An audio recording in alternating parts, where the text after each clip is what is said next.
Match সেরার পুরস্কার হাসপাতালে ভর্তি ছেলেকে উৎসর্গ করলেন রিয়াদ। 198 রানের লক্ষ্য ব্যাট করতে নেমে দ্রুত 5 উইকেট হারিয়ে ফেলে ফরচুন বরিশাল।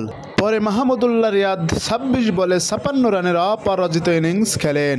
সঙ্গে ফাহিম আশরাফও অপরাজিত 50 করেন। তাতে বরিশাল জয় পায় 4 উইকেটের ব্যবধানে।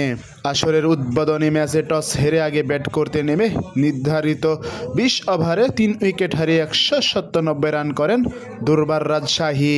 জবাবে 19 ওভার 1 বলে 6 উইকেট হারিয়ে জয় নিশ্চিত করে বরিশাল। আসরের প্রথম ম্যাচেই সেরার পুরস্কার পেয়েছেন মাহমুদুল্লাহ রিয়াদ। পুরস্কার বিতরণের মঞ্চে কথা বলতে গিয়ে ছেলে রাইদকে তিনি এই পুরস্কার উৎসর্গ করেন। একই সময় জানান তার ছেলে অসুস্থ হয়ে হাসপাতালে ভর্তি আছে। মাহমুদুল্লাহ বলেন, গত কয়েকদিন ধরে আমার ছেলে হাসপাতালে ভর্তি। রাইদ, এটা তোমার জন্য। ইনশাআল্লাহ আমাদের দেখা হবে শীঘ্রই।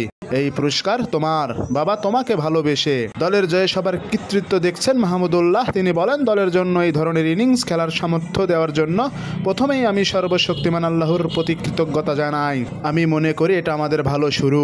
বিশেষ করে টুর্নামেন্টের শুরুতে আমাদের ভালো খেলা দরকার ছিল। আমার মনে হয় এটাই দুর্দান্ত টিম ওয়ার্ক। প্রিয় দর্শক, আপডেট নিউজ পেতে আমাদের চ্যানেলটি সাবস্ক্রাইব করুন।